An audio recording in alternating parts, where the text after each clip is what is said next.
তো নমস্কাৰ বন্ধুসকল, মোৰ ইউটিউব চেনেল আসাম গভৰ্ণমেণ্ট জবছলৈ আপোনালোকক পুনৰ এবাৰ স্বাগতম জনাইছোঁ অন্য এটা নতুন ভিডিঅ'লৈ। আৰু থাম্বনেইল দেখি আপোনালোকে ইতিমধ্যে গম পাইছে যে ভিডিঅ'টো আজি মই কিহৰ ওপৰত বনাবলৈ গৈ আছোঁ। গতিকে অতি এটা ভাল খবৰ আহিছে, যি ADRE এক্সাম হৈছিল, গতিকে তাৰ ৰিটেন টেষ্টৰ ৰিজাল্টটো অলৰেডি দিয়া হৈছে 7 মাৰ্চ 2025। গতিকে ইয়াৰ যিটো আগন্তুক প্ৰচেছ অৰ্থাৎ ইণ্টাৰভিউৰ যি স্কিল টেষ্ট হ'বলৈ গৈ আছে, গতিকে তাৰ বাবে এটা নটিফিকেশ্যন প্ৰকাশ কৰা হৈছে। asamkira.com ইয়াৰ কমপ্লিট বিতৰণ কৰি দিয়া হৈছে। গতিকে তাৰ বিষয়ে আজি আমি ভিডিঅ'টো বনাইছোঁ। গতিকে আহক ভিডিঅ'টো আৰম্ভ কৰোঁ। আৰু তাৰ আগতে যিবিলাকে মোৰ চেনেলটো নতুনকৈ আহিছে তেওঁলোকে এবাৰ ছাবস্ক্ৰাইব কৰি ল'ব, যাতে এনেকুৱা ধৰণৰ ভিডিঅ' আপোনালোকে সদায় চাই থাকিব পাৰে, ঠিক আছে। গতিকে নটিচটো কি আহিছে, Assam direct recruitment admit card ADRE skill test and interview admit card, ঠিক আছে। গতিকে এডমিট কাৰ্ড কেতিয়া প্ৰকাশ কৰা হ'ব, কি কথা হওক আমি ডিটেইলছকৈ জানো। State level recruitment commissions, Government of Assam already declared the results of Assam direct recruitment written test on 7 March 2025. অৰ্থাৎ 7 মাৰ্চ 2025 অলৰেডি যি ADRE এক্সামৰ ৰিটেন টেষ্টৰ ৰিজাল্ট প্ৰকাশ কৰা হৈছিল। ফৰ দ্য ৰিক্ৰুটমেণ্ট অফ 12,600টা গ্ৰেড 3 এণ্ড গ্ৰেড 4 পোষ্টৰ বাবে ৰিক্ৰুটমেণ্টটো হোৱা হৈছিল। ৰিটেন টেষ্টটো ৰিজাল্টটো দিয়া হৈছে। The state government is going to recruit this number of candidates, যিবিলাক চিলেক্ট হৈছে through a written exam along with skill test 5 for each category of post, and accordingly merit list will be prepared for appointment.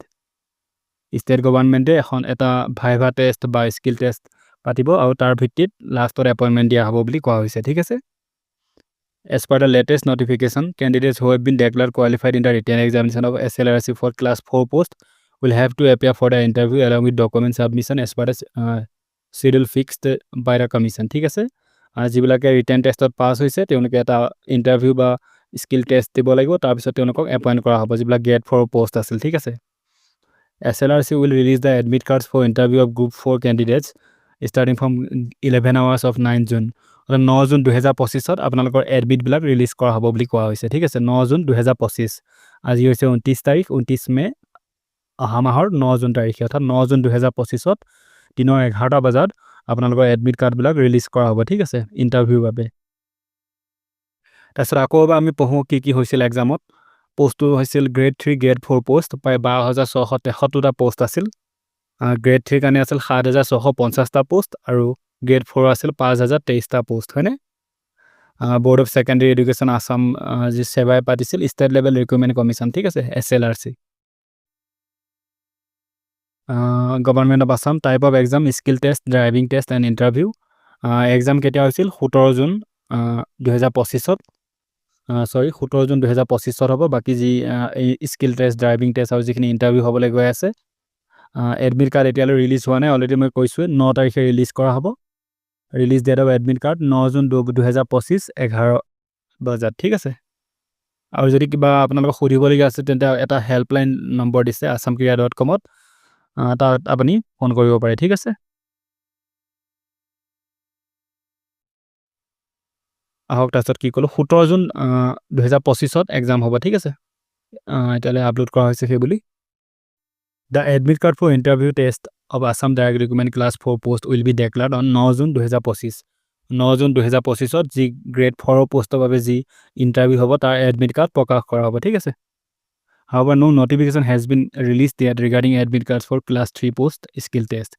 Class 3 যিবিলাক পোষ্টৰ বাবে যিবিলাক skill test বা interview হ'ব তাৰ বাবে এতিয়ালৈ কোনো নটিফিকেশ্যন আপডেট কৰা হোৱা নাই। অনলি এতিয়া কি হৈছে গ্ৰেড 4ৰ বাবে কেৱল আপডেট কৰা হৈছে। 9 জুন 2025 গ্ৰেড 4ৰ বাবে ইণ্টাৰভিউৰ বাবে এডমিট কাৰ্ড ৰিলিজ কৰা হ'ব, ঠিক আছে।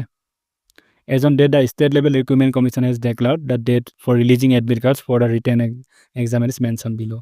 গতিকে অনলি ক্লাছ যি 8 লেভেলৰ যি হ'ব 9 জুন 2025, অৰ্থাৎ গ্ৰেড 4 পোষ্টৰ বাবে যিবিলাক স্কিল টেষ্ট বা ইণ্টাৰভিউ হ'বলৈ গৈ আছে তাৰ এডমিট কাৰ্ড 9 তাৰিখে প্ৰকাশ কৰা হ'ব।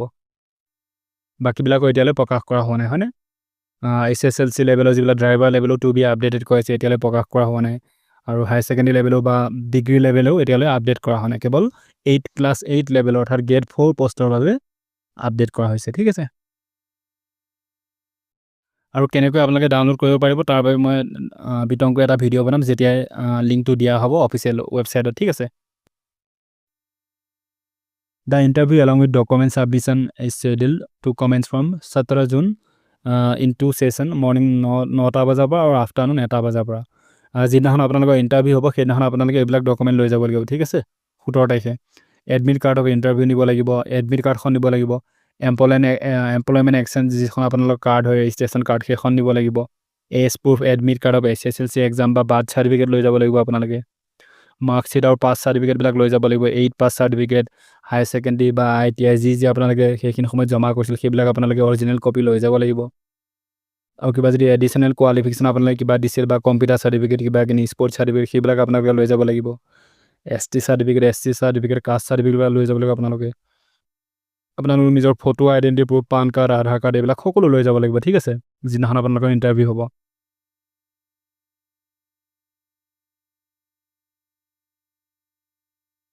তো ভিডিঅ'টো এতিয়ালৈ ইমানেই প্ৰকাশ কৰা হৈছে assamcareer.com যে 9 জুন 2025 আপোনালোকৰ এডমিট কাৰ্ড প্ৰকাশ কৰা হ'ব ইণ্টাৰভিউৰ বাবে, কেৱল গ্ৰেড 4 পষ্টবিলাকৰ কাৰণে, ঠিক আছে। গতিকে ভিডিঅ'টো ভাল লাগিল যদি লাইক আৰু শ্বেয়াৰ কৰিব, আৰু মোৰ চেনেলটো যদি নতুনকৈ আহিছে প্লিজ ছাবস্ক্ৰাইব কৰি ল'ব যাতে এনেকুৱা ভিডিঅ' আপোনালোকে সদায় চাই থাকিব পাৰে। ধন্যবাদ। জয় অসম।